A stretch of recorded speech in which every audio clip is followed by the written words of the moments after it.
The sun was setting over my ranch, casting long golden shadows across the open pasture, when a white Lexus SUV screeched to a stop at my gate. Out stepped her, blonde bob, oversized sunglasses, pearl earrings glinting like she just walked off a HOA recruitment poster. She strutted up as if she owned the place, pastel cardigan swinging, and barked, "You're trespassing. This property belongs to the HOA now. Pack your things. You're evicted." I nearly choked on my coffee. Evicted? From my ranch? I dealt with HOA Karens before, the type who measured grass with a ruler and issued fines for leaving trash cans out for 2 extra minutes. But this wasn't just some cul-de-sac squabble. This woman had no idea who she was picking a fight with, because while she thought she ruled over my driveway, I held something far bigger in my back pocket. I wasn't just a rancher. I wasn't just a homeowner. I was the one who wrote the rules. I govern every HOA nationwide. And Karen was about to learn what happens when you try to evict the wrong man. The first time I saw that white Lexus SUV roll up to my ranch gate, I thought maybe a tourist had taken a wrong turn. The road leading here isn't exactly something you stumble upon. It stretches miles from the main highway, winding through dusty pastureland, bordered by fences that have stood longer than most neighborhoods in this state. Folks who come this way usually have a reason. Ranch hands, friends, delivery trucks, people who belong. But that SUV didn't belong, not by a long shot.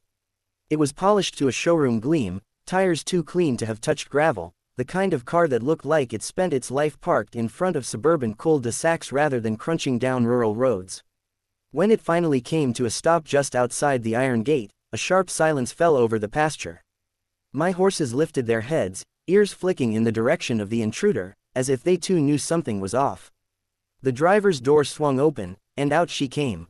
Blonde bob haircut, oversized black sunglasses that reflected the late afternoon sun like polished mirrors. Pearl earrings that glinted with every movement. A pastel pink cardigan so perfectly pressed it looked as though it had never known a wrinkle. She marched across the gravel with an authority that didn't belong here, clutching a clipboard under her arm as if she were striding into a board meeting rather than stepping onto private ranch land. Even from where I stood on the porch, coffee mug in hand, I could read everything about her. She wasn't lost, she wasn't visiting, she was here on a mission, and judging by the sour pinch of her lips, that mission involved me. I leaned against the wooden post of my porch, letting the steam from my mug curl into the air, watching her approach like one might watch a storm cloud roll across a summer sky. Slowly, inevitably, with the promise of trouble, she stopped just outside the gate, placed both hands on her hips, and peered at me over her sunglasses like a school principal about to scold a delinquent student. Then she barked the first words of what would become one of the most ridiculous encounters of my life. "You're trespassing." I blinked, took a sip of coffee, let the silence stretch. Surely, I thought, I must have misheard her. Trespassing, on my own land. I'd been born and raised with these fields under my boots, branded more cattle here than she'd seen in her life, rebuilt the very fence she was leaning on after a tornado tried to rip it clean out of the ground. If there was a trespasser here, it wasn't me. But she doubled down, voice sharp and commanding, the kind of tone that could probably make her neighbors in a quiet subdivision jump to attention. "You need to vacate this property immediately," she continued, flipping her clipboard open like she was reading from some sacred script. "This ranch has been placed under HOA jurisdiction, and as a board representative, I'm notifying you of your eviction. Effective today." Now, I'd been accused of a lot of things in my life, some true, most not. But never once had I been accused of squatting on my own land. I set my mug down on the railing, folded my arms, and stared at her for a long beat. The absurdity of it nearly made me laugh, but there was something in the way she squared her shoulders, in the smug twist of her mouth, that told me she wasn't joking. She really believed she had authority here, and that was dangerous. "Ma'am," I said finally, keeping my tone even, "you might want to check your map again. This isn't some HOA-managed cul-de-sac. This is my ranch, has been for decades." She sniffed, unimpressed. "Ownership is irrelevant when community standards are being violated. Your fencing is non-compliant. Your structures are unapproved. And these animals," she gestured disdainfully at my grazing cattle, "pose a hazard to neighborhood aesthetics. The HOA has already voted, and you are hereby required to vacate." It was so outrageous I had to bite the inside of my cheek to keep from laughing outright. Neighborhood aesthetics. On a working ranch, with cattle, dust, and mud as permanent fixtures. I studied her carefully then, trying to figure out if this was some elaborate prank. Maybe one of my buddies had hired an actress to come stir the pot for a laugh. But the hard glint in her eyes told me this was no prank. She was serious. I walked slowly down the porch steps, boots crunching against gravel, and made my way toward the gate. Each step seemed to put her more on edge. She straightened her spine, adjusted her sunglasses, and tightened her grip on the clipboard like it was a weapon. When I stopped just on the other side of the iron bars, we were close enough that I could see the fine lines etched into her tan face, the stubborn set of her jaw, the way her nose wrinkled as though the very air of the ranch offended her. "Let me get this straight," I said, voice calm, almost conversational.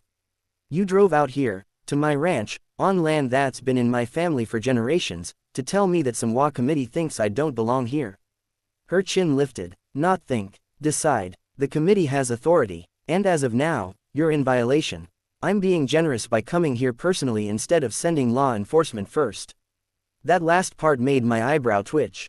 Law enforcement. For cows and fences. I leaned against the gate, folding my arms, and finally let a low chuckle escape. It wasn't the kind of laugh that came from humor, it was the kind that came from disbelief, from staring at something so absurd you couldn't quite believe it was real. "You know," I said slowly, "you've got guts. Marching out here, wagging that clipboard at me. But here's the problem, ma'am. You're playing queen of the cul-de-sac. This isn't a cul-de-sac. It's a ranch, and around here, the only authority that matters is the deed and the work that keeps this land alive.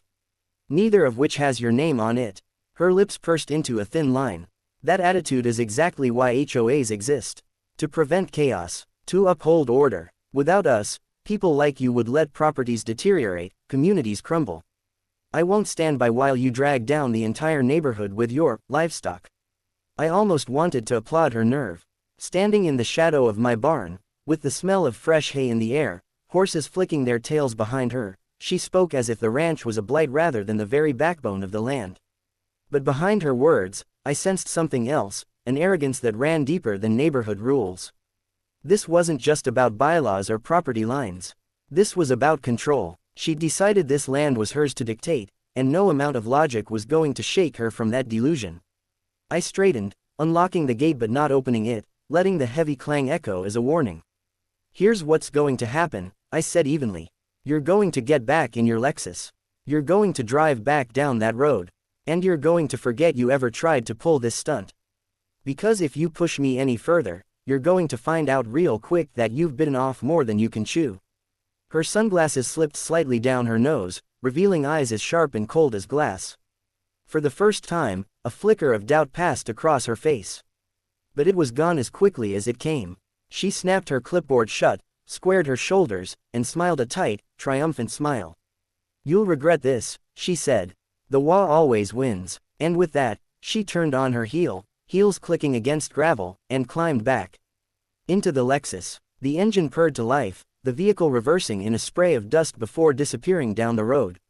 I stood at the gate long after the dust had settled, coffee gone cold in my hand, watching the horizon. Somewhere deep in my gut, I knew this was only the beginning. She wasn't bluffing. She'd be back, clipboard in hand, ready to escalate.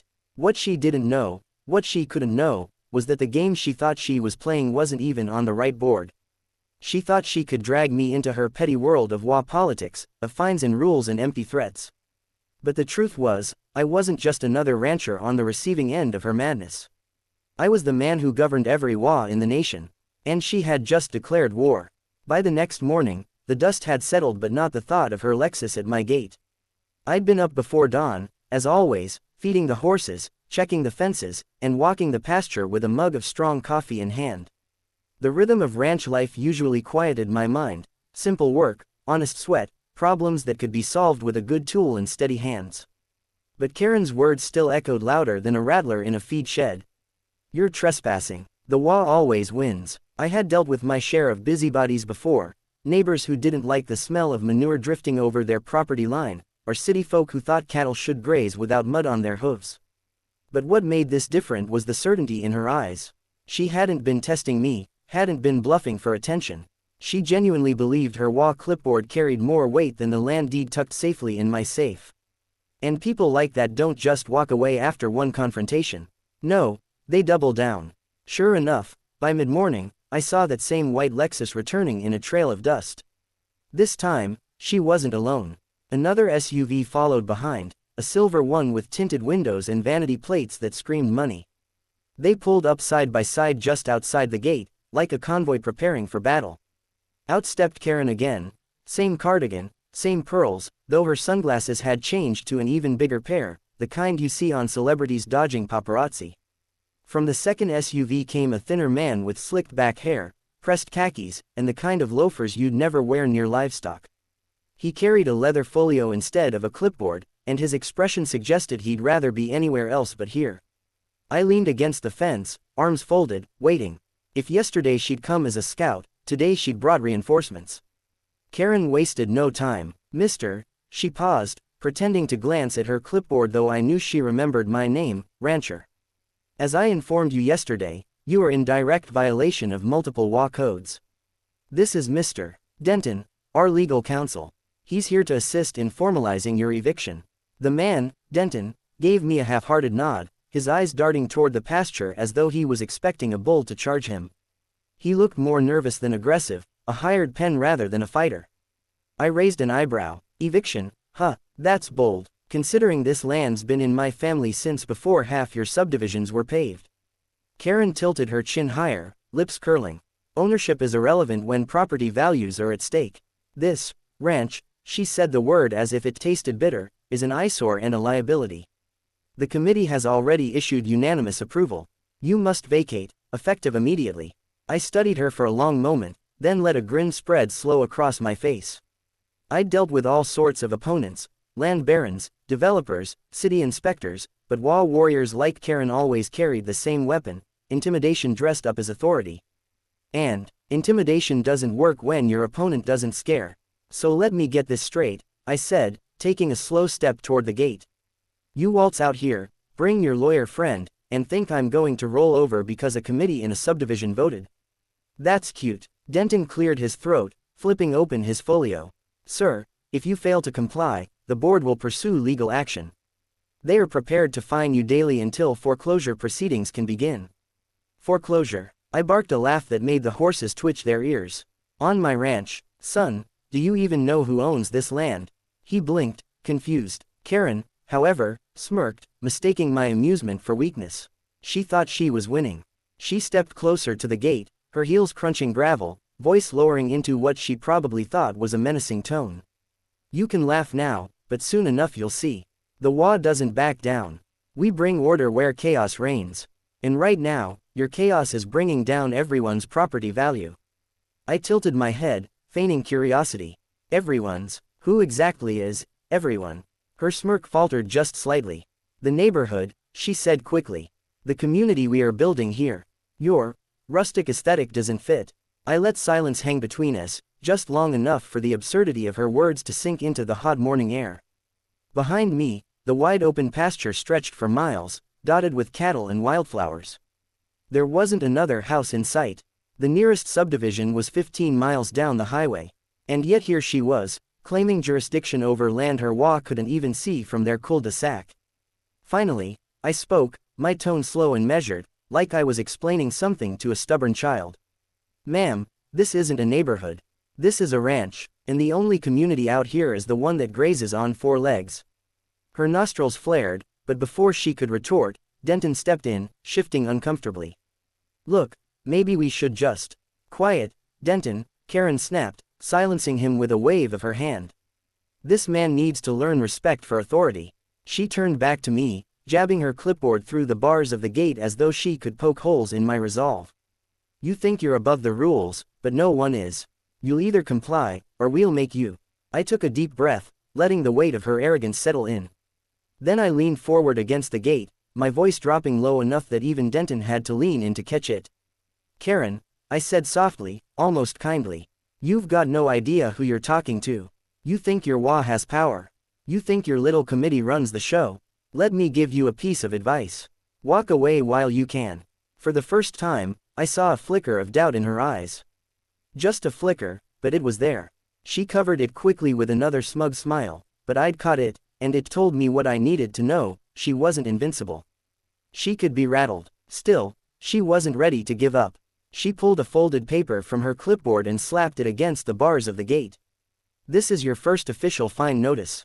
Non-compliant fencing, unauthorized livestock, and unapproved structures. Consider this your warning. Tomorrow, the fines begin.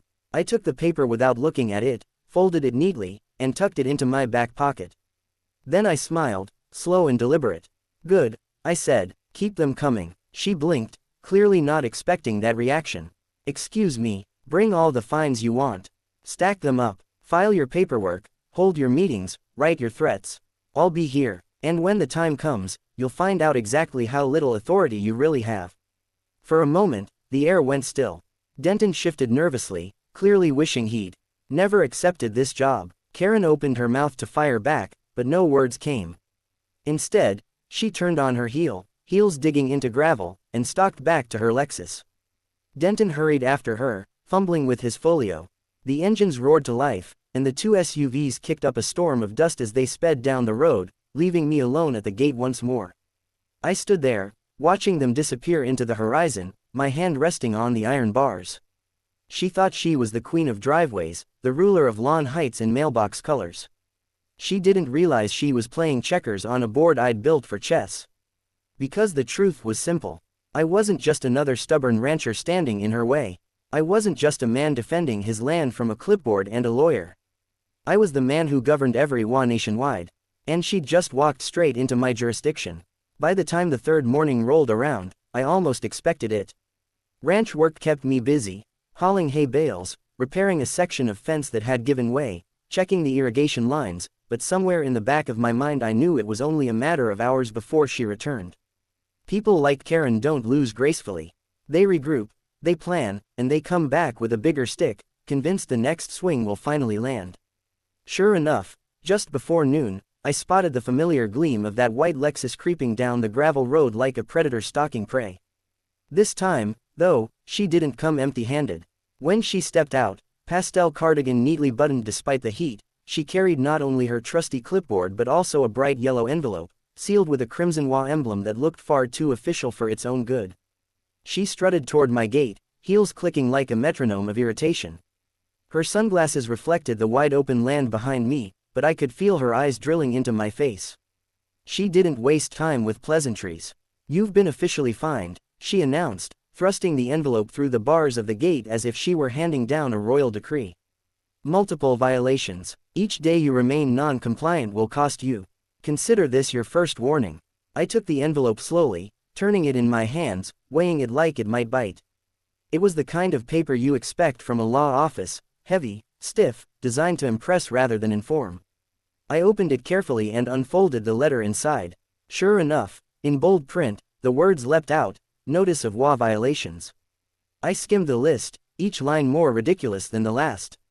Unauthorized livestock grazing within visible perimeter. Unapproved exterior fencing material. Non-standard paint color on barn siding. Failure to maintain lawn height within approved HOA guidelines. I had to stop and reread that one twice. Lawn height. On a ranch that stretched hundreds of acres, dotted with wild grasses and rolling pasture, this woman had the gall to cite me for lawn height. When I finished reading, I folded the paper neatly, slid it back into the envelope, and tucked it into my back pocket like yesterday's grocery list. "Appreciate the paperwork," I said casually, leaning an elbow on the gate. Karen's lips thinned. "Appreciate? This isn't a joke, Mr.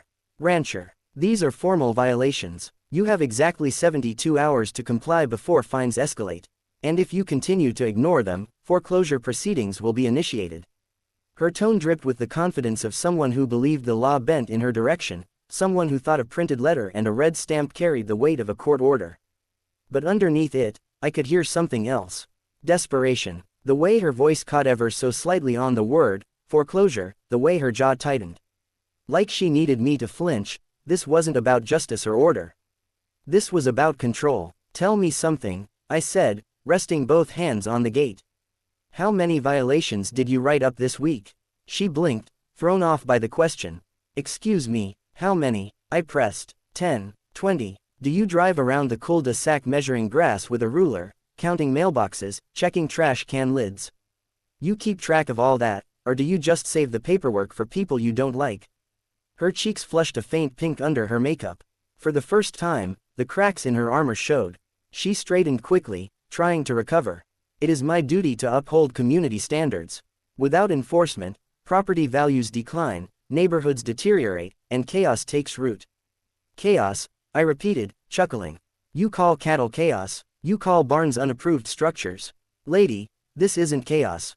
This is ranching. It's been happening long before your HOA was ever dreamed up. And it'll be happening long after you're gone. Her mouth opened, ready to fire back, but I raised a hand to cut her off. My tone hardened, shedding any hint of humor. Let me give you a little reality check. You don't own this land. You don't govern this land. And no amount of paper fines or scare tactics is going to change that. She snapped her clipboard shut, nostrils flaring. You think this is over? You're mistaken. The HOA doesn't stop. We've brought men to their knees for less. You'll comply, whether you like it or not. I stepped closer, my boots grinding against the gravel. The space between us shrank until only the iron bars of the gate separated her neat suburban world from mine. I leaned forward just enough for her to feel the weight of my words. Karen, I'm trying to do you a favor. Walk away, take your clipboard, your envelopes, your HOA, and leave. Because if you keep pushing, you're going to find out that this little war you've started isn't one you can win. For the briefest second, I thought I saw fear flicker in her eyes. But just as quickly, she masked it with a smug smile. She turned, heels clicking as she retreated to her Lexus, and called over her shoulder. See you tomorrow, rancher. With another fine, the SUV door slammed, the engine roared, and once again she disappeared in a trail of dust. I stood there, envelope still in my pocket, the absurdity of the situation settling over me like a heavy blanket. On one hand, it was almost comical, being cited for non-compliant livestock, on land my great-grandfather had run cattle on before state lines were even finalized. But on the other, it was dangerous. Because Karen wasn't going to stop. She was convinced her HOA carried the weight of the world, and she wouldn't rest until she'd proved it. But here's what she didn't understand. The game she was trying to play wasn't hers to control. She thought she could bury me under fines and paperwork, could drown me in threats of foreclosure and violation notices. She thought her HOA rules applied here, on my land, under my sky. What she didn't know was that I wasn't just another stubborn homeowner resisting her power trip. I was the man who governed every HOA in the nation. I wrote the bylaws, I approved the codes, I oversaw the committees. Her little clipboard was just a tool in a system I controlled from the top down. So I let her leave. I let her write her fines and stamp her papers. I let her believe, for now, that she was winning. Because the longer she played her game, the sweeter the moment would be when I pulled the rug from under her feet. Tomorrow, she'd come again. With another fine, another envelope, another speech about compliance and property values. And I'd be waiting, not just as a rancher defending his land, but as the man who could crush her entire kingdom with the stroke of a pen. And when that day came, she'd finally learn the truth. The HOA doesn't always win. Not when I'm the one holding the gavel. By the fourth day, the pattern had set in like clockwork. I'd wake with the dawn, tend to the animals, drink my coffee while watching the sun lift over the pastures, and wait for the inevitable whine of tires on gravel. I didn't even have to wonder anymore, I knew she'd come. The only question was what circus act she'd bring with her this time. And sure enough, just as the morning heat began to settle in, I spotted the familiar gleam of that white Lexus leading a caravan of 3 vehicles, all pulling up to the gate in a cloud of dust thick enough to make the horses snort and back away. The sight made me laugh under my breath. She wasn't just escalating, she was putting on a show. This wasn't a lone woman with a clipboard anymore. This was an entourage. Out of the Lexus came Karen herself, as polished as ever, hair perfectly in place, pastel cardigan unwrinkled despite the drive. From the second car, a navy sedan, came 2 men in button-down shirts carrying folding chairs. The third vehicle, a minivan, disgorged 3 more clipboard-toting neighbors, each looking nervous but determined, as if they'd been strong-armed into attending. Together, they formed a small procession that marched up to the gate with the solemnity of a board meeting in session. Karen led the charge, chin high, sunglasses firmly in place, a stack of papers clutched in her hand like sacred scrolls. She stopped just short of the gate and announced, in a voice loud enough to carry across the pasture. This meeting of the Homeowners Association will now come to order. I nearly dropped my coffee. The 2 men unfolded chairs and arranged them neatly on the gravel, as though the iron gate to my ranch was the front porch of a suburban cul-de-sac. The neighbors hesitated, glancing at me with apologetic eyes before settling reluctantly into their seats. One even pulled out a pen, ready to take minutes. I leaned against the gatepost, watching the whole spectacle unfold like theater, and couldn't help but grin. She had actually brought an HOA meeting to my ranch gate. Karen cleared her throat, smoothing her papers. First order of business, the ongoing violations at this property. As you are all aware, this resident has repeatedly ignored citations regarding non-compliant fencing, unauthorized livestock, and unapproved structures. It is the board's responsibility to enforce order. Therefore, we will be discussing escalation strategies. One of the neighbors, a man in his 60s with a baseball cap shading his eyes, raised a timid hand. Karen, with all due respect, doesn't he, own the place? Like, the whole place? Karen's smile was tight, brittle. Ownership is not the issue, Frank.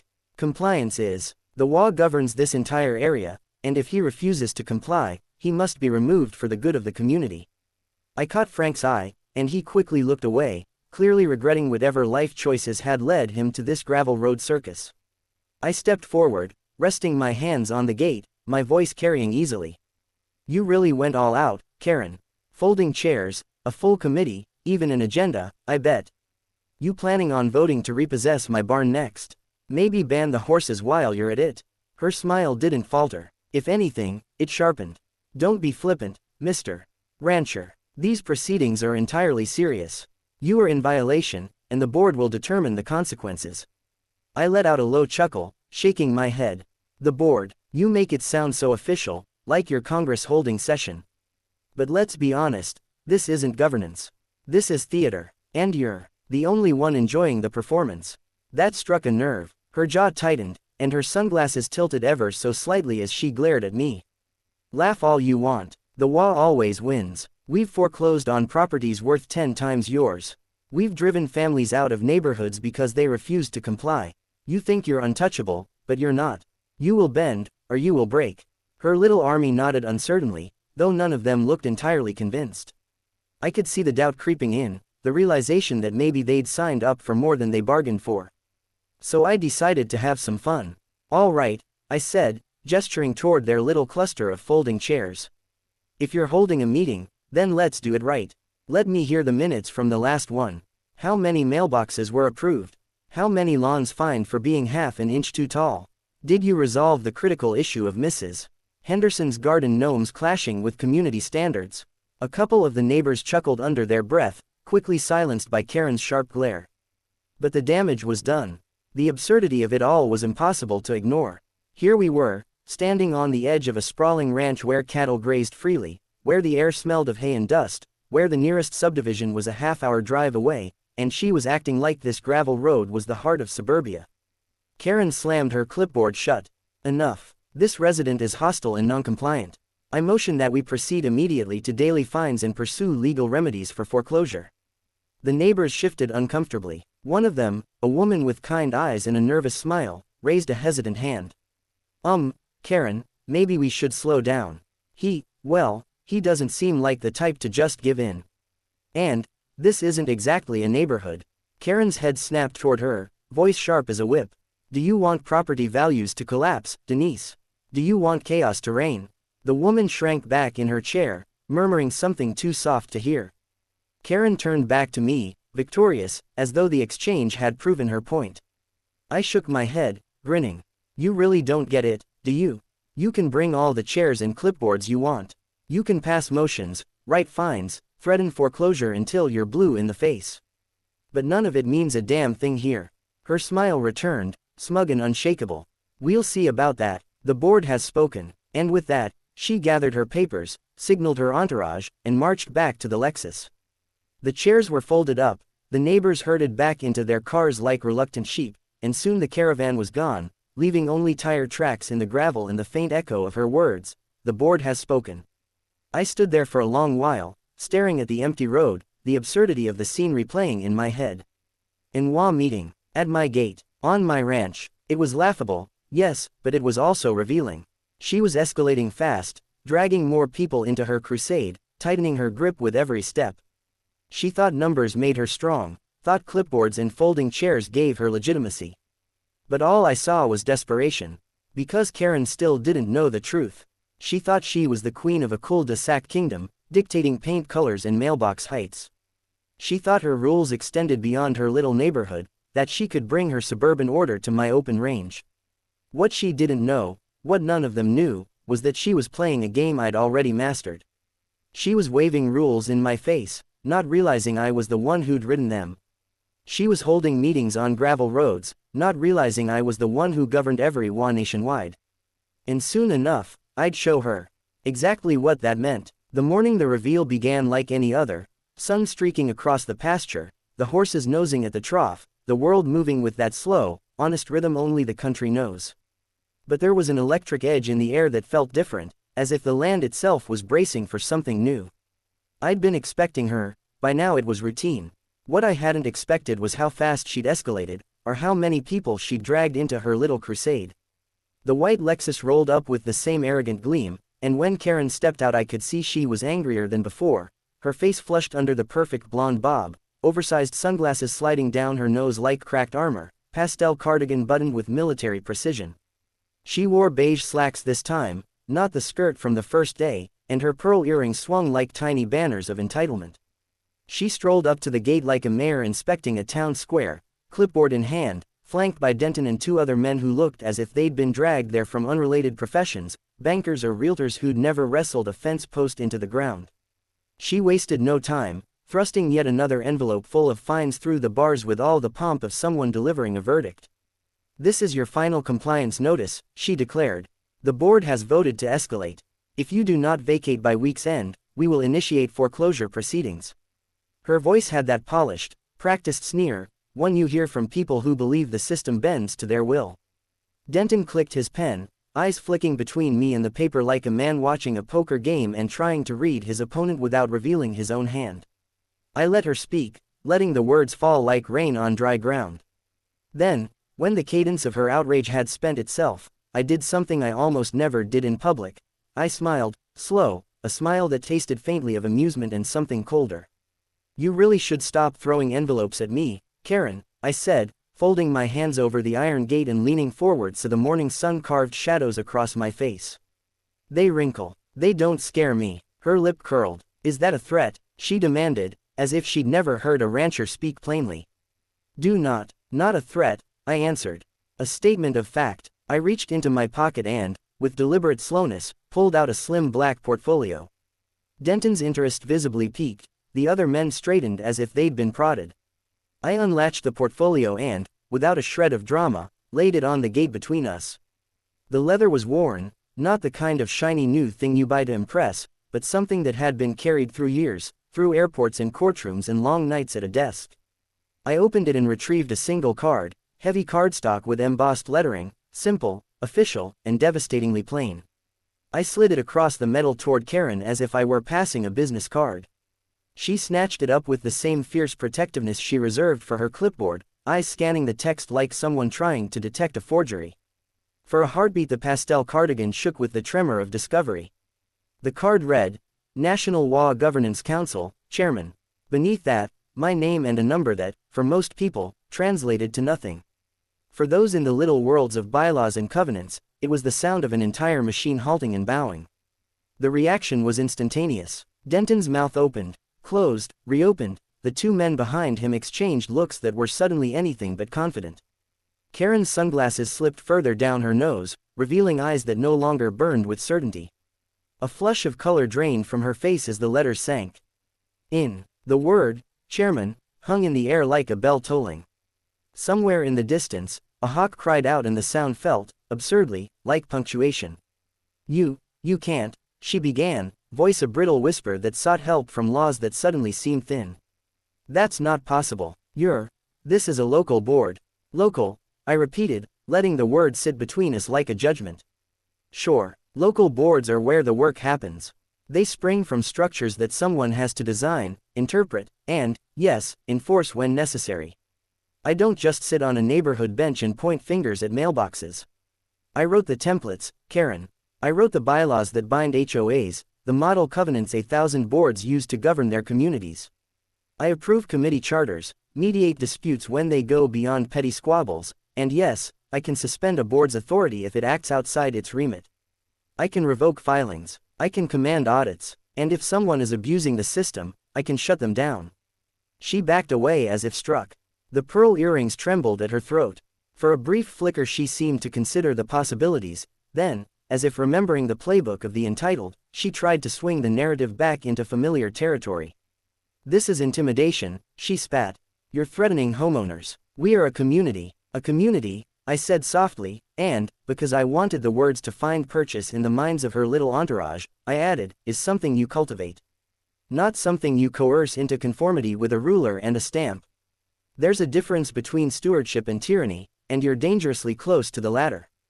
Karen's face twisted with fury. You can't just do whatever you want, she snapped. We have bylaws. We have elections. You do, I acknowledged. And those bylaws are useful tools when applied properly. But when bylaws are weaponized to bully, to harass, to flip property ownership on its head through manufactured fines and manufactured consensus, they become instruments of abuse. That's when I step in. I let those words hang. Denton, who'd been the picture of polite legal detachment moments before, now looked like a man watching a dam crack. The others shifted, the chairs that had followed Karen a few days earlier suddenly feeling too flimsy to hold their confidence. She tried to rally, pressing the clipboard to her chest like a shield. I will not be silenced by threats. I will pursue this to the end. You will pursue this to the end and discover that the end is not what you imagine, I told her. You can bring motions, pass resolutions, file complaints, and stack fines until the paper runs out, but I control the registry that certifies those filings. I can order rescissions. I can force a rehearing. And if you persist in abuse, I can recommend sanctions, remove board members, and, if it comes to it, place the HOA into receivership while a neutral trustee unravels the mess you made. Denton swallowed. Karen's hand trembled around her clipboard.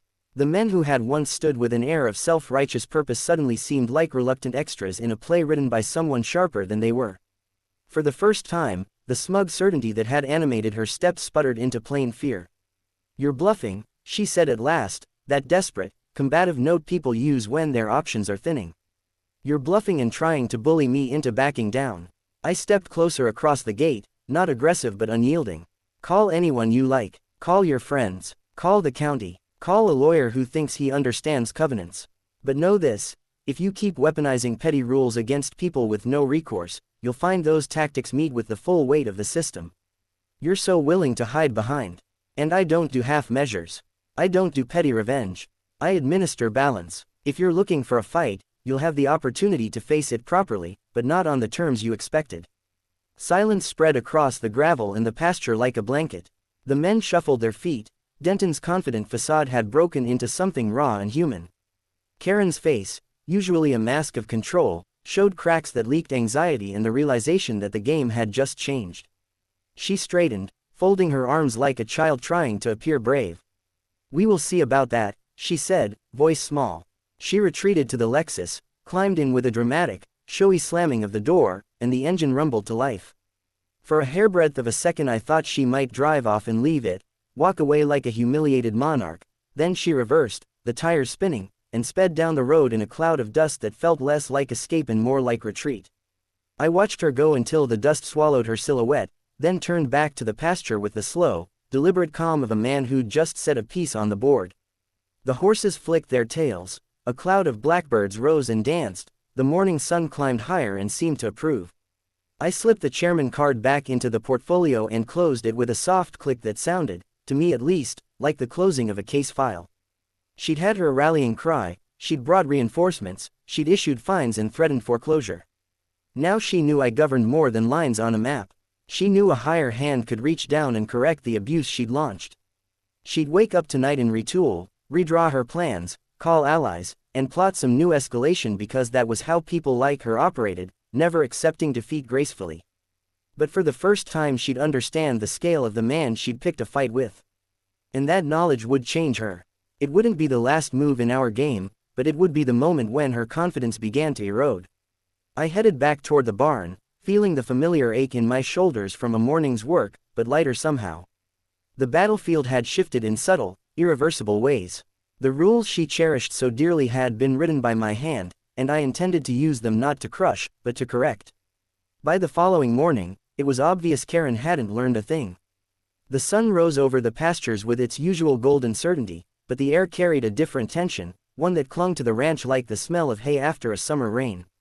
I was in the barn, checking the water troughs and feeding the horses, when the familiar roar of engines shattered the quiet. Not one, not two, but 4 vehicles now appeared, kicking up dust like a desert storm. The white Lexus led the convoy as always, flanked by a black SUV, a silver sedan, and an unmarked van that looked suspiciously like something from a legal services agency.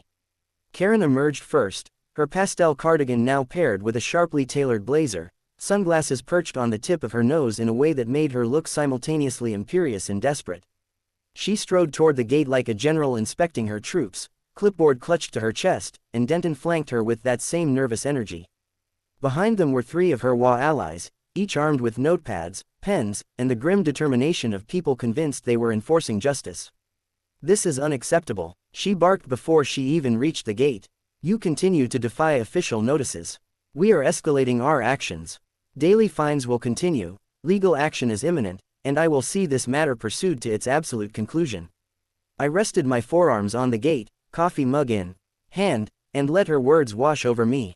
There was a rhythm to her indignation now, a rehearsed cadence designed to intimidate. She thought the numbers behind her, the convoy, the papers, Denton, the witnesses, added weight to her claims. I'd seen this before, many times, though never with quite so much theater. "And yet," I said slowly, savoring the pause as her glare sharpened, "here you are again. Same gravel, same fence, same stubborn rancher. What exactly are we escalating to this morning, Karen? More fines? Another round of threats?" Her lip curled. "You mock the authority of the board. You flaunt the rules as if they mean nothing. I will not stand idly by while you destroy community standards." I tilted my head, studying her. "Destroy? My cows are safe. The fences are sound. My barns are structurally perfect. Community standards? I think the only thing in danger here is your sense of control." Karen's eyes narrowed, and Denton shifted uncomfortably. The others in her entourage murmured amongst themselves, but Karen cut them off with a sharp gesture. "Enough. We are proceeding with full enforcement. You will comply, Mr." She hesitated, as if remembering, "rancher.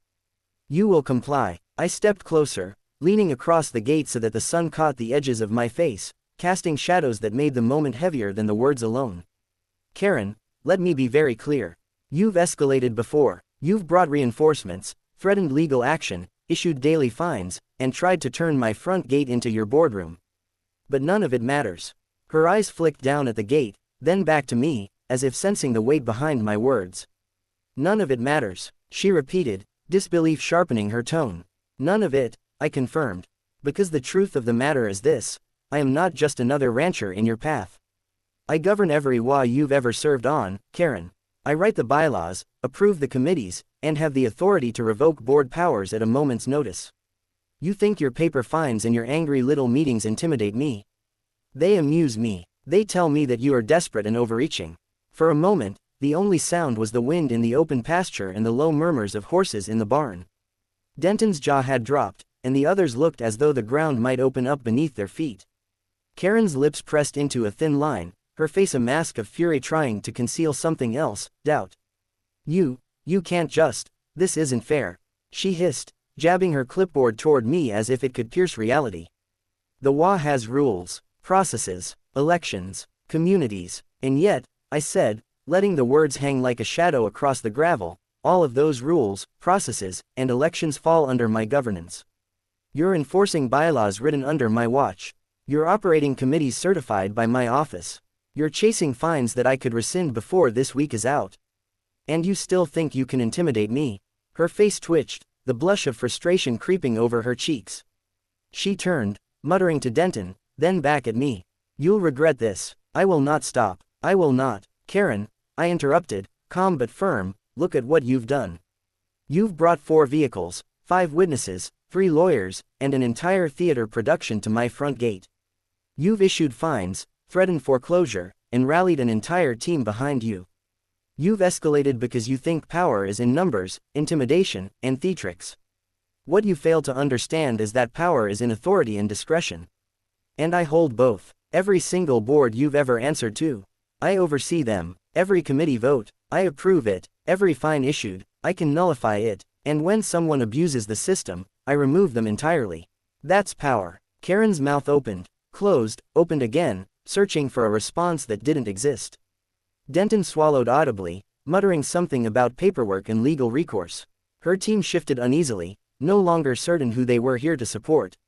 She stepped back, trying to recover some semblance of command. I will take this to the press. I will gather support. You cannot intimidate a community with your office. Take it wherever you like, I replied, voice even. Call anyone, file anything, rally support. But understand this, if you continue to harass and misuse the system, the consequences will not be in your favor.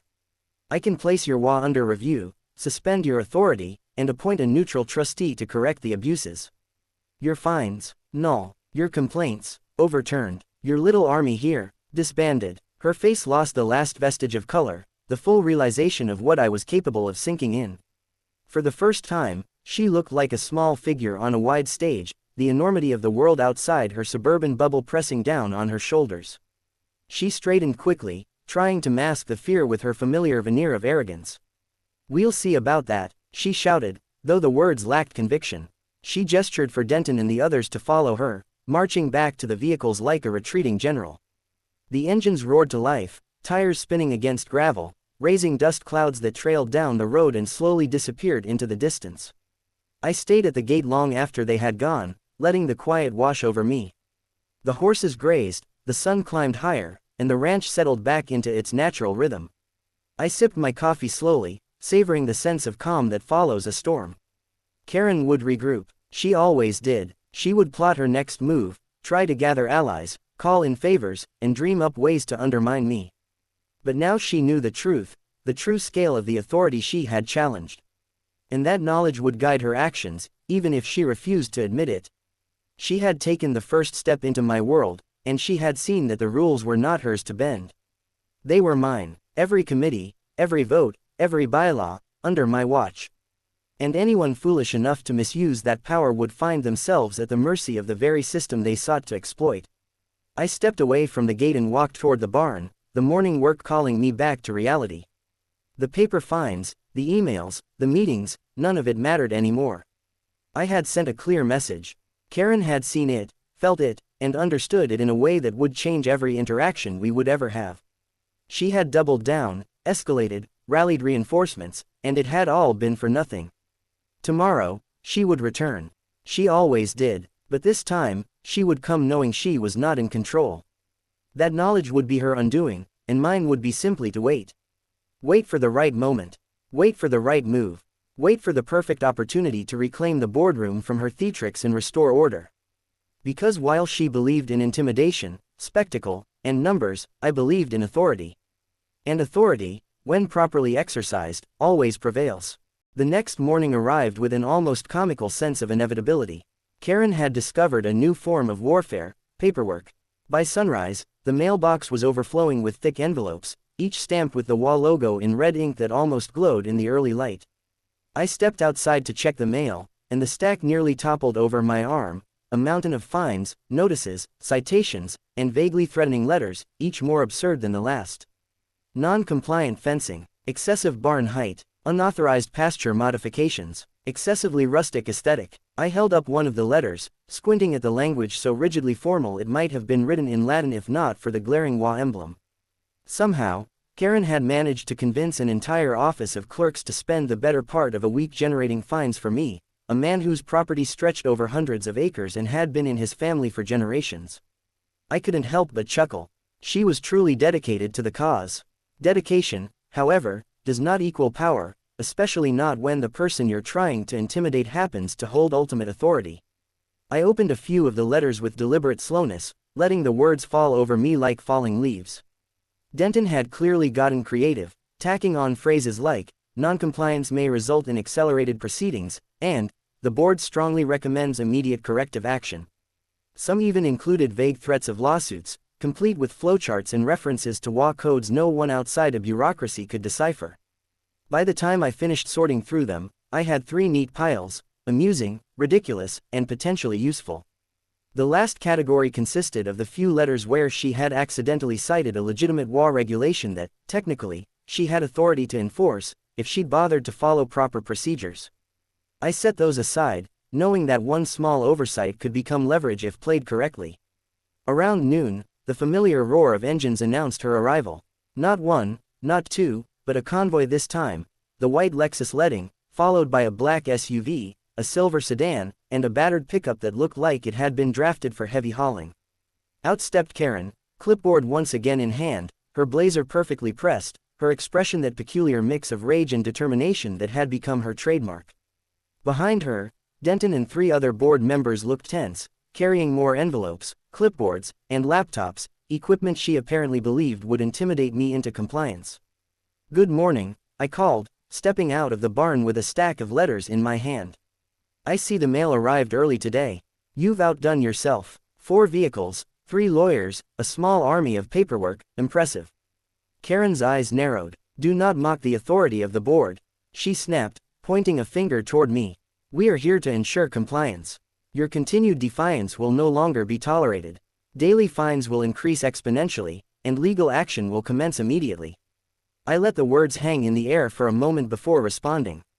"Exponential fines. Creative. I'll admit that's a first. Tell me, Karen, did you personally calculate the compounding interest, or did your clerks handle that?" Her glare sharpened, but she didn't answer. Denton muttered something about numbers and legal precedent, clearly uncomfortable with the spotlight. The other board members shuffled their feet, glancing at each other nervously. I set the letters down on the gate one by one, letting the sheer volume of them speak for itself. "You see, Karen, you've created quite a paperstorm here. Hundreds of citations, hundreds of pages. But here's the problem: numbers alone don't equal authority. Intimidation does not override jurisdiction. And while you may believe you've cornered me with a mountain of fines, the truth is, I have ultimate oversight over every board you've ever served on. Every bylaw, every motion, every vote passes under my watch. Your little letters, impressive as they are, do not bind me." Her face flickered, the first hint of doubt breaking through her practiced mask. You can't, this isn't fair," she stammered, clutching her clipboard like a shield. "Fair," I echoed, letting the word linger. "We're not playing a game of fairness, Karen. We're playing a game of authority. And authority has rules. Rules you've just learned I control. Every board you've ever tried to rally, every motion you've pushed, every fine you've issued, they all answer to me. Your compliance crusade is nothing more than theater on a stage one built." Denton's jaw went slack, the other board members shifted uneasily. Karen, however, was not finished. She jabbed another envelope at me, her hand trembling with a mixture of anger and desperation. "This is official notice. This is final warning. You will comply, or face consequences." I picked up the envelope, weighed it in my hand, and smiled. "Notice received. I'll put it in the amusing pile with the others." I tapped the stack gently. "You've worked hard, I'll give you that, but effort alone does not equal power." Karen's veneer cracked further. "You will regret this. The board never fails. Homeowners always comply. Property values will collapse if you defy us." I chuckled, shaking my head. "Property values? Karen, my land isn't in a cul-de-sac. There are no neighbors within miles who care about a perfectly rustic barn or the height of a fence. This is a ranch. My property values are determined by cattle, crops, and hard work, not by your committee meetings and daily fines." Her lips pressed together, the color draining from her face. Denton muttered something under his breath about legal loopholes, but I ignored him. This was no longer about fines, letters, or threats. It was about perception, and Karen's perception had just collided with reality in a way she hadn't anticipated. I leaned across the gate, letting my voice drop just low enough to carry a subtle weight. "You've brought the storm, Karen. And I've weathered it. You've brought numbers, letters, and lawbooks. I've seen them, I've cataloged them, and now, you know the truth. You're not in control. I am. Every motion, every vote, every bylaw you've ever relied upon, it's mine to oversee. Misuse them, and the consequences will fall not on paper, but on those who enforce them." For a long moment, Karen said nothing.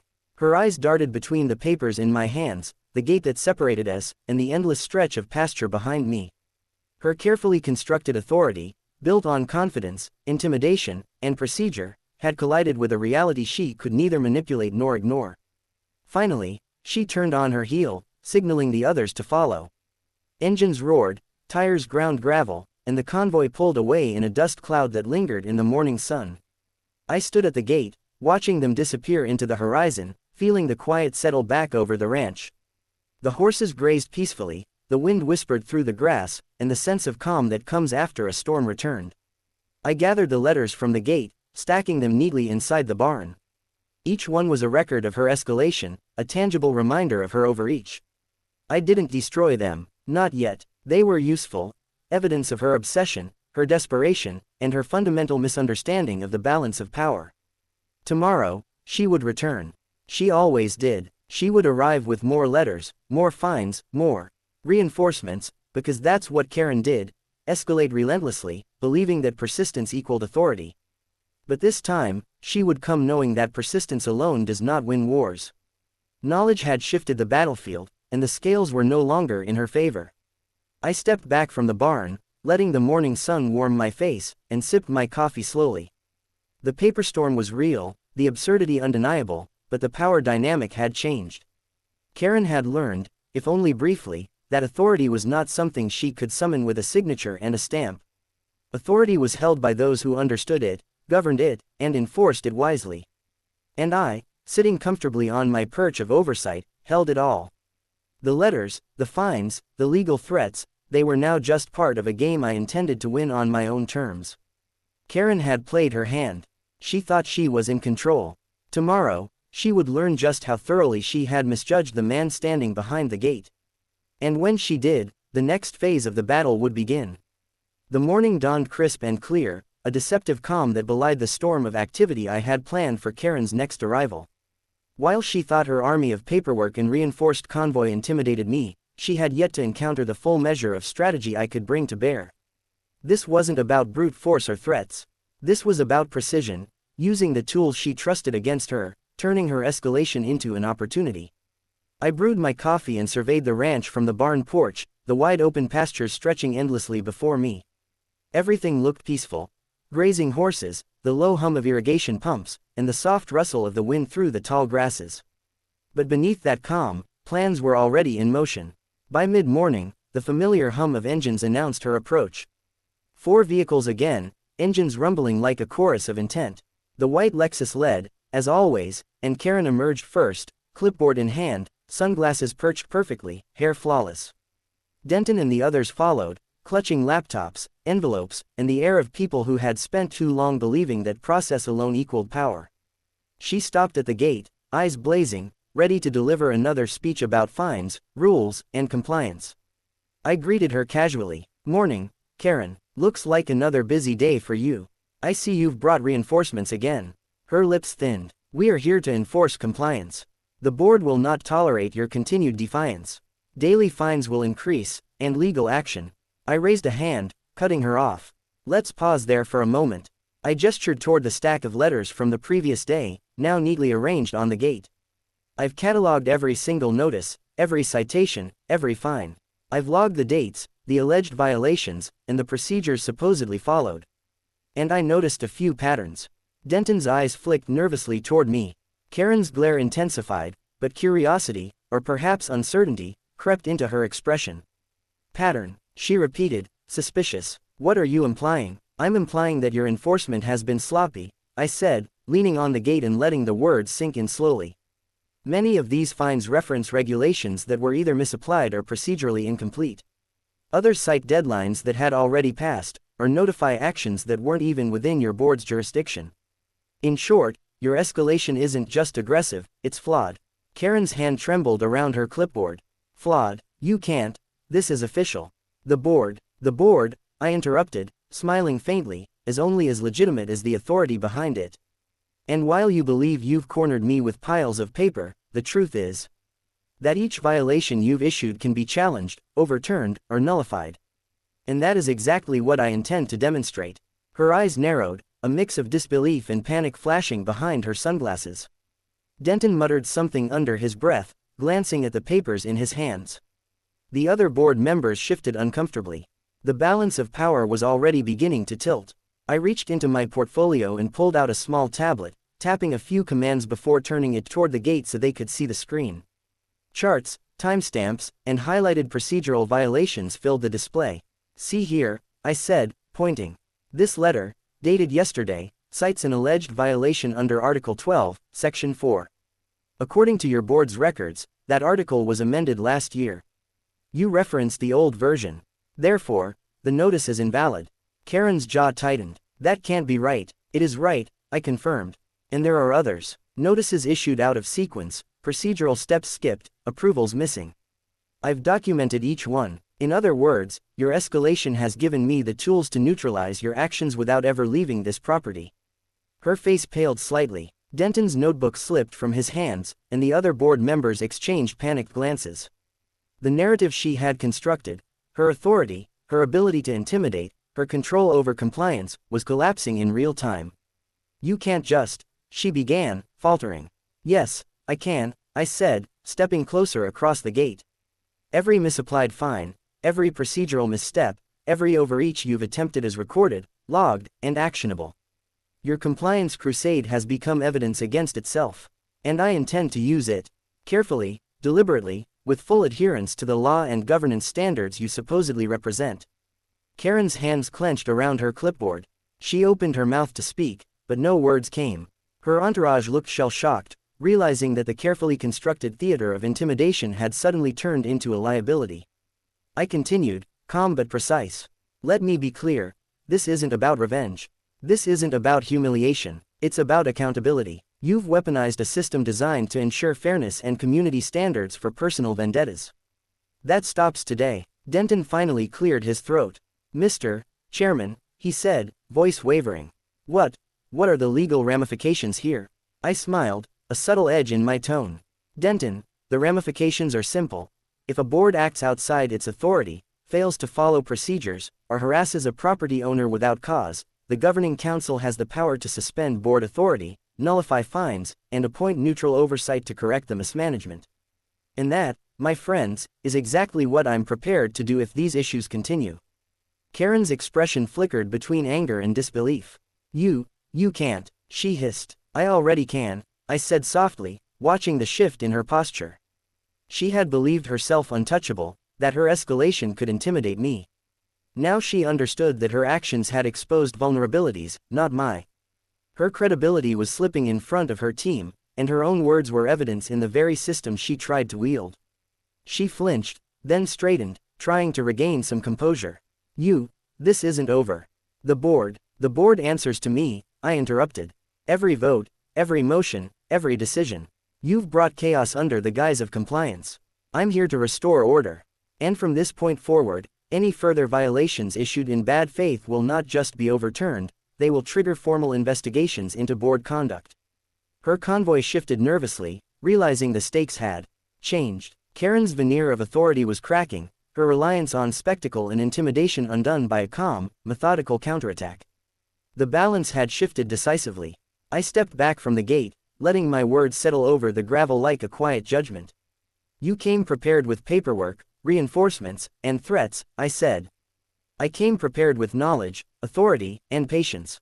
The difference is simple. Your escalation is obvious. Mine is effective, and that is why you will not prevail.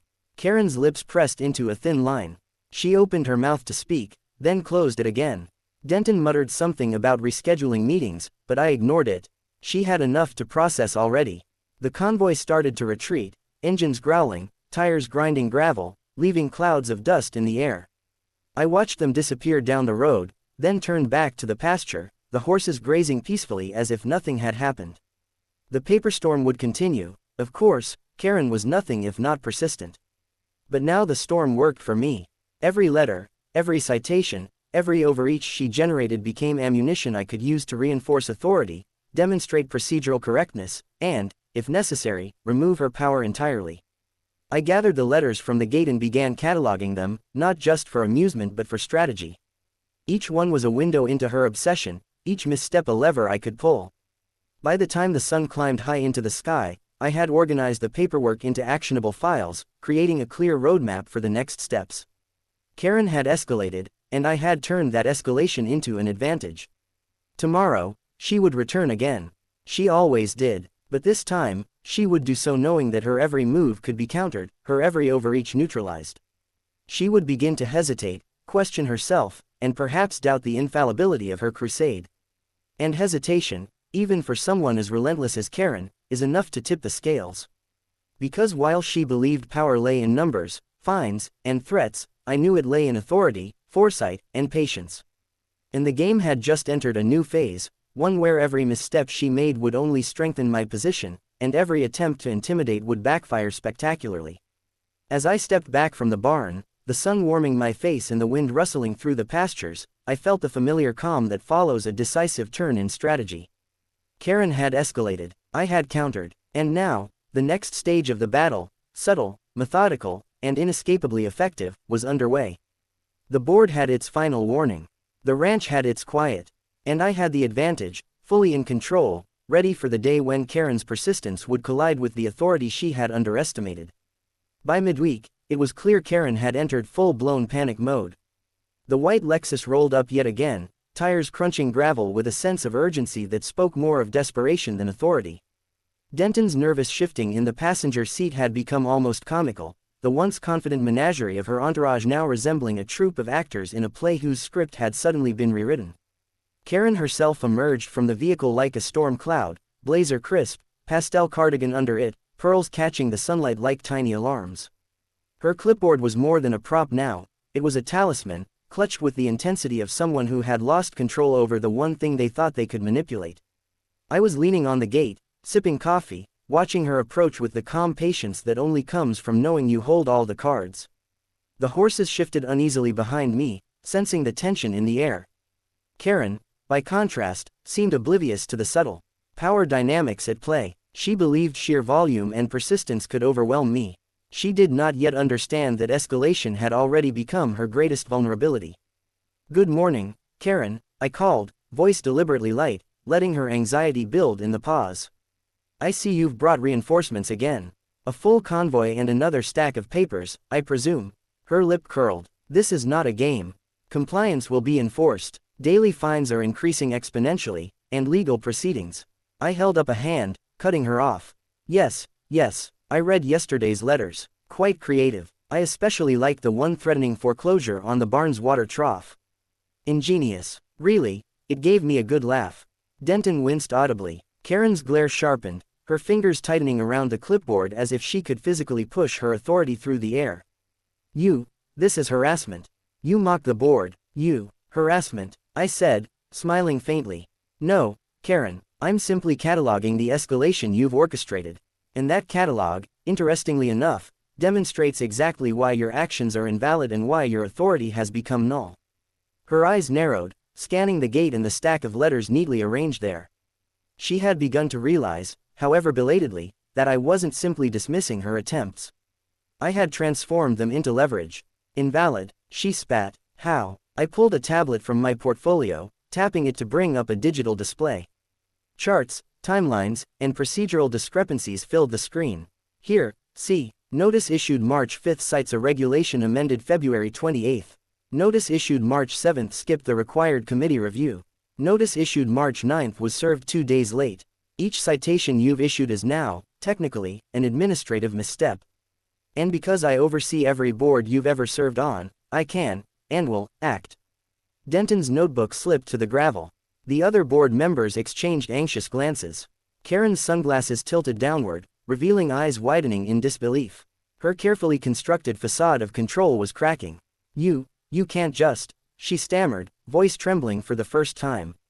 "I will not. This board will not. The board answers to me," I said calmly. "Every motion, every vote, every bylaw you enforce is under my oversight. Your escalation, every letter, every fine, every attempt at intimidation, has been documented, analyzed, and rendered ineffective. Your compliance crusade is now evidence of procedural abuse. And procedural abuse has consequences."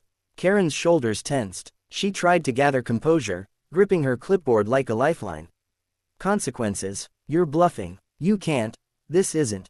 "I'm not bluffing," I interrupted. "Every misstep you've made gives me the authority to neutralize your actions, suspend your board's powers, and appoint oversight. You've created a record of abuse. And it's beautiful in its clarity." Her face lost all color. Denton's jaw had dropped, and the others looked like deer caught in headlights. The illusion of power Karen had cultivated so meticulously had disintegrated before her very eyes. You don't understand," she yelled, trying to reclaim the narrative. "I have allies, support, communities rely on these rules. Compliance is everything." I stepped closer to the gate, letting my presence fill the space. "Yes, you have allies, Karen. But your allies are now aware of the flaws in your actions, the overreach, the procedural missteps. Compliance is indeed everything. Compliance with rules, yes, but also compliance with authority. And the authority here is mine. Every law you've ever attempted to manipulate is subject to oversight. Every committee you've controlled can be audited. Every fine you've issued can be rescinded." Her lips pressed into a thin line. Denton whispered something about contacting legal counsel, but it was too late. The subtle power shift had already occurred. Karen had believed she could intimidate me with numbers, reinforcements, and paperwork. Instead, those very tools had become liabilities, cataloged and ready for strategic use. "You may continue to escalate," I said softly.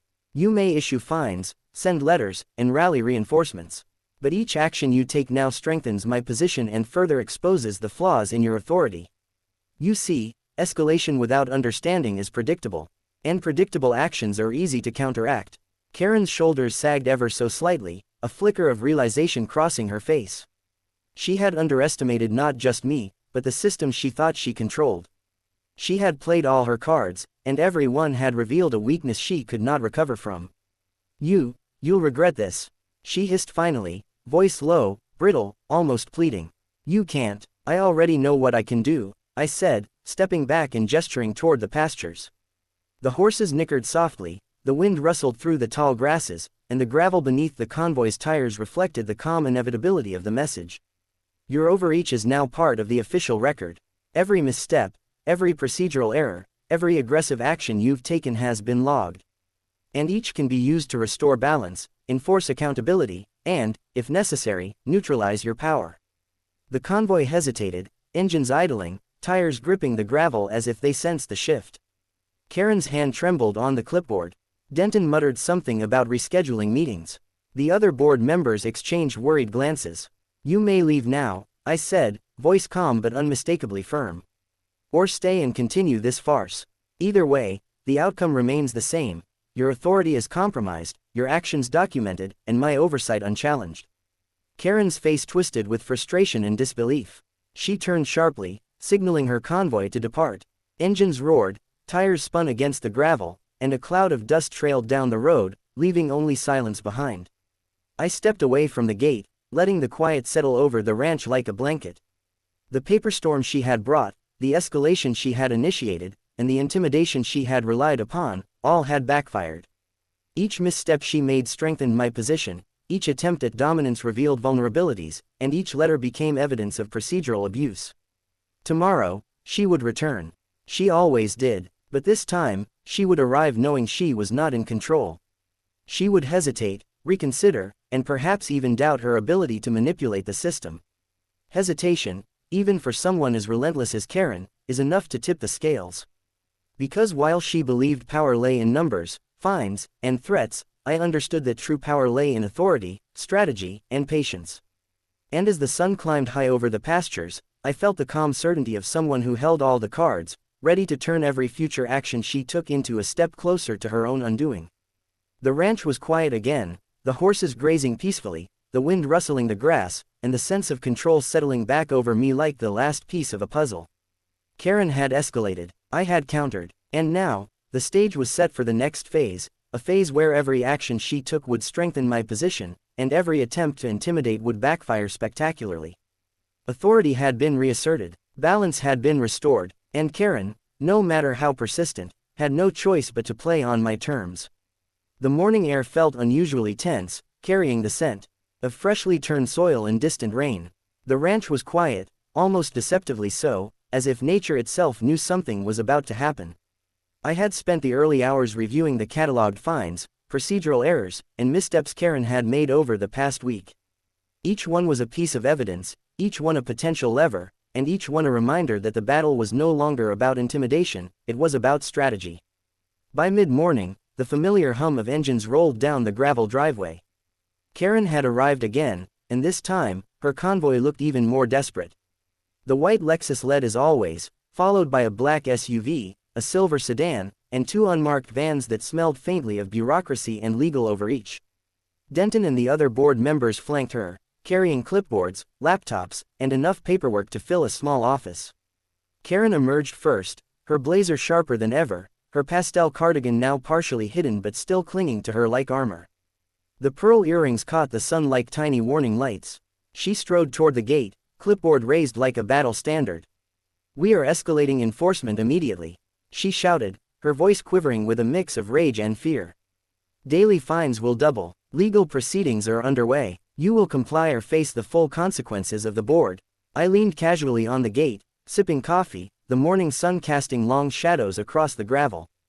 "Doubling fines, legal proceedings, impressive, Karen. You've truly outdone yourself. But tell me, do your calculations account for the procedural errors you made on previous fines? Because I've cataloged every misstep, every skipped step, every invalid notice. And those are all actionable." Her hand trembled slightly as she jabbed the clipboard toward me. "You can't. The board, this authority, this is legal. Homeowners comply. Communities depend on these rules. Communities depend on fairness and proper procedure," I said evenly, leaning forward so my presence filled the space between us. "And you've weaponized this system for personal vendettas. That stops today. Every single escalation, every overreach, every misapplied fine has been documented. And I will use them strategically to restore order, enforce accountability, and, if necessary, neutralize the board you've mismanaged."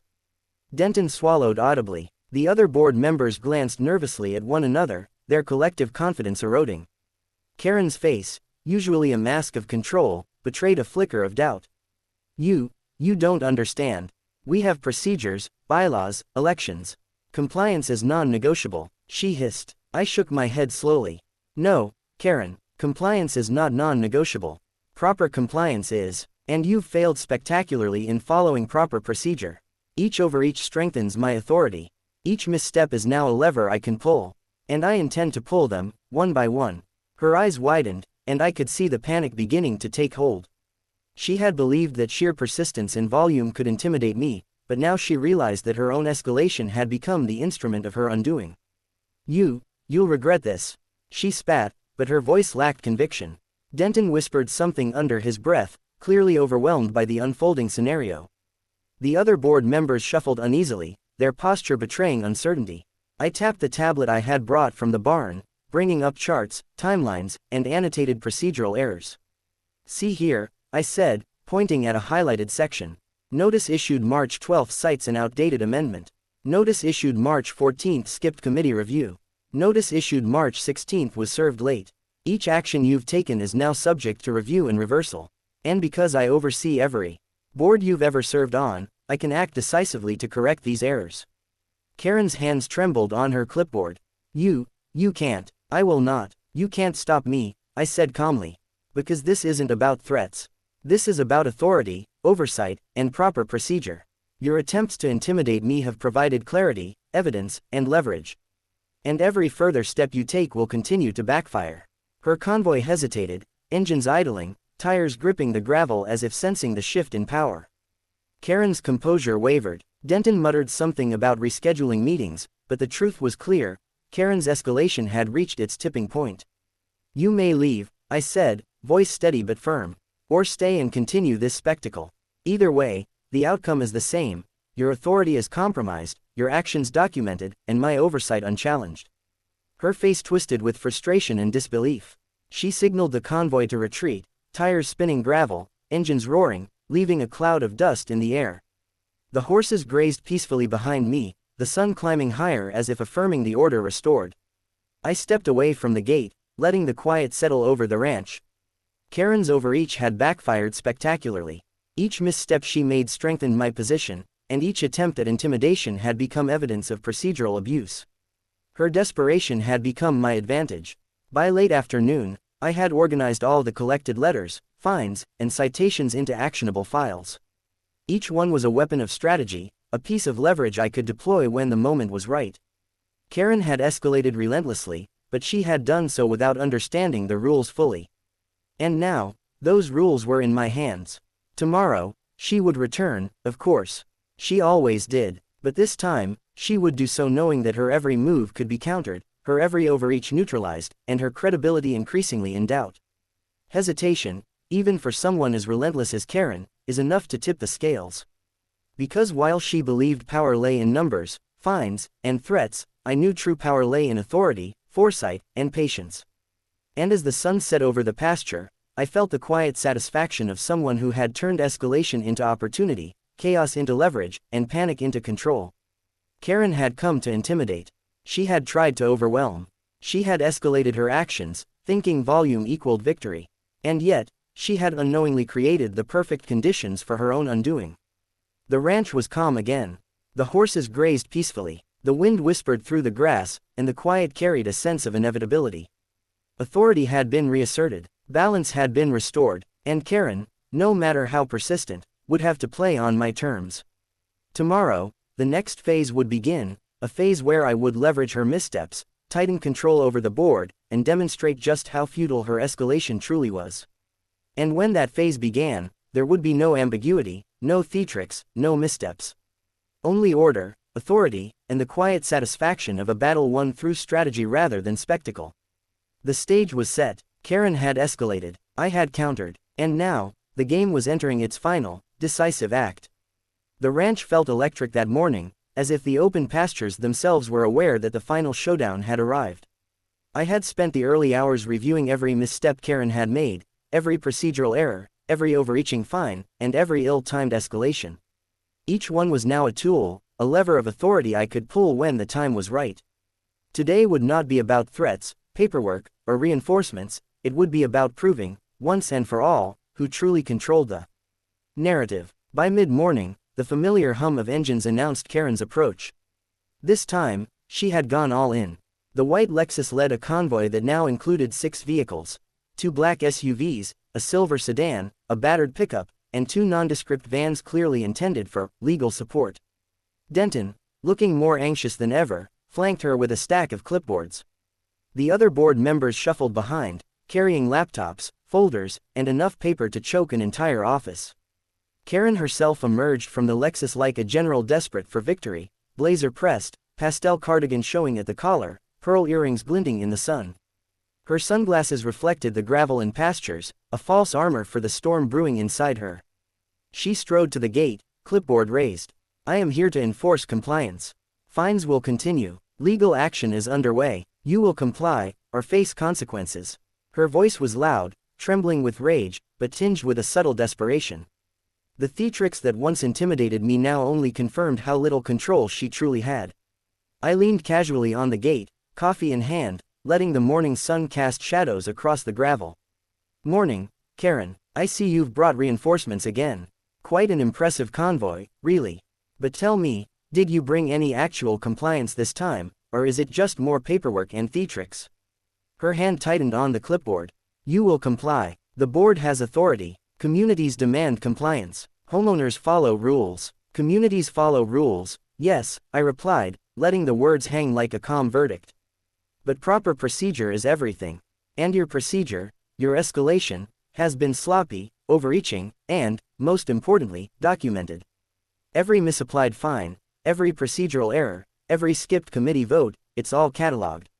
And now, it's actionable. Her eyes flicked nervously to the stack of letters neatly arranged on the gate. Her confidence was faltering. Denton's jaw dropped. The other board members glanced at each other with growing unease. Karen's authority, once untouchable in her mind, was unraveling in real time. You can't. This isn't fair. I have allies, support, rules, processes, laws. She shouted, the words losing momentum with each breath. I stepped closer, letting my presence dominate the space.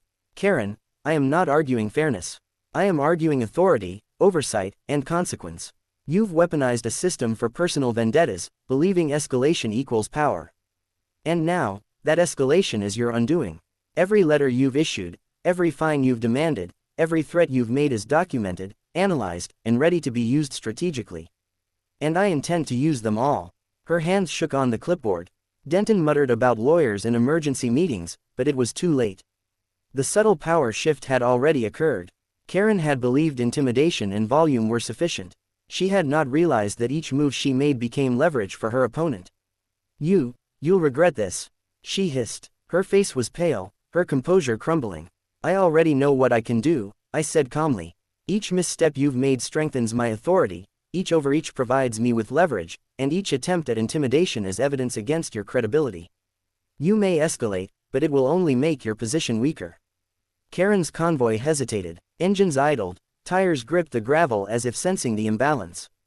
Her eyes darted between the papers on the gate, the tablet in my hand, and the vast expanse of pasture behind me. The illusion of control she had maintained was evaporating. "You may leave now," I said, voice calm but firm. "Or stay and continue this farce. Either way, the outcome remains unchanged. Your authority is compromised, your actions documented, and my oversight unchallenged." Her shoulders sagged slightly. Denton whispered something about procedural appeals, but I ignored it. The realization had fully hit. Her escalation had failed, and the very tools she relied on to assert power had now become evidence of her overreach. Karen signaled the convoy to retreat. Tires spun against the gravel, engines roared, and dust clouds trailed behind the vehicles as they disappeared down the road. The horses grazed peacefully, the sun climbing higher over the pastures, and a deep sense of calm returned to the ranch. I stepped away from the gate, surveying the stacks of letters and fines that had been carefully organized into files. Each one represented not only her persistence but also her errors, every misstep transformed into strategic leverage.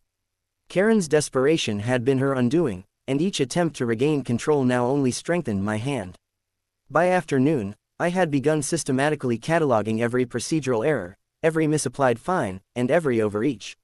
Each file was a roadmap for restoring authority, enforcing accountability, and ensuring that Karen could not regain control without facing consequences. Her obsession, her escalation, and her relentless persistence had all become tools I could wield with precision. Tomorrow, she would return, inevitably. She always did, but now, she would know that her every action could be countered, every overreach neutralized, and every attempt at intimidation used against her. Hesitation, even for someone as relentless as Karen, is enough to shift the balance. Because while she believed power lay in numbers, fines, and threats, I knew true power lay in authority, strategy, and foresight. As the sun set over the pastures, I felt the quiet satisfaction of someone who had turned chaos into leverage, panic into opportunity, and escalation into a demonstration of control. Karen had come to dominate. She had tried to overwhelm. She had escalated relentlessly, and yet, she had inadvertently provided the perfect conditions for her own undoing. The ranch was calm again. The horses grazed peacefully, the wind whispered through the tall grasses, and authority had been reasserted. Balance had been restored. Karen, no matter how persistent, would have no choice but to play on my terms. The stage was set. Karen had escalated, I had countered, and now, the climactic final act was ready to unfold, a final demonstration of control where every misstep she had made would become her downfall. The morning air was crisp, carrying a sense of inevitability that even the horses seemed to recognize. Today, there would be no theatrics, no escalating letters, no bluffing, only the quiet but absolute assertion of authority. Karen had arrived again, of course. She always did, but this time, she approached with an unfamiliar hesitation, her usual swagger replaced by a tension that betrayed how clearly she understood her position had shifted. The white Lexus led her convoy, as always, but today the formation seemed forced, desperate. The black SUVs, silver sedan, and unmarked vans were lined up like soldiers in retreat, each driver aware that the battle had already been lost. Denton shuffled nervously beside Karen, his clipboard nearly trembling in his hands. The other board members followed behind, glancing at one another with growing unease. For the first time, Karen's entourage seemed to understand that persistence without legitimacy only magnified vulnerability. Karen stepped out of the Lexus, pearl earrings glinting, blazer crisp, pastel cardigan still visible at the collar. Her clipboard, usually a symbol of intimidation, now seemed like a desperate shield. "I am here to enforce compliance. You will," she began, voice quivering slightly, but I held up a hand to stop her. "Karen," I said calmly, stepping forward, "enough. There will be no further escalation, no further attempts to intimidate. Every single misapplied fine, every procedural error, and every letter you've issued has been documented and catalogued. Your crusade to assert control over this property, and over me, has failed spectacularly. Her eyes widened, a flicker of panic crossing her face. Denton whispered something about consulting legal counsel, but even he knew it was too late. The record was clear, the evidence overwhelming, and the authority beyond question. "You can't. This isn't fair," Karen exclaimed, her voice rising but losing its edge. "The board has power, authority, communities. Communities respect proper procedure, accountability, and oversight," I interrupted, letting my voice carry over the gravel and pastures. "And you have failed on every count. You've weaponized the system for personal vendettas, believing that intimidation and persistence equaled authority. It does not. And now, every misstep you've made has been transformed into leverage, evidence, and the basis for corrective action." Karen's shoulders sagged slightly, a subtle admission that she had been cornered. Denton's notebook slipped to the gravel, and the other board members exchanged uneasy glances. The theater of intimidation had crumbled, replaced by a calm but unassailable assertion of power. I gestured toward the neatly organized stacks of letters, fines, and citations. "Here is the record of your escalation. Every action you've taken is now documented and actionable. Your credibility is compromised, your authority nullified, and your influence over any HOA board you've ever served on has been decisively curtailed." Karen's lips pressed into a thin line. You can't do this. I will appeal." "You may appeal," I said, stepping closer so that my presence filled the space between us. "But know this, every appeal will be met with full scrutiny of your procedural errors. Every motion you've made without proper authority, every misapplied fine, and every overreach will be highlighted. Your appeal will only reinforce the reality: you acted without legitimacy, and you will now face the consequences of your actions." Her hands shook slightly on the clipboard. Denton whispered something inaudible, and the other board members looked like they were witnessing the collapse of a once unassailable fortress. Karen's facade of control, built over years of intimidation and procedural overreach, had crumbled completely. You'll regret this," she hissed, voice weak and trembling. "I already know what I can do," I said calmly. "Every misstep you've made strengthens my authority.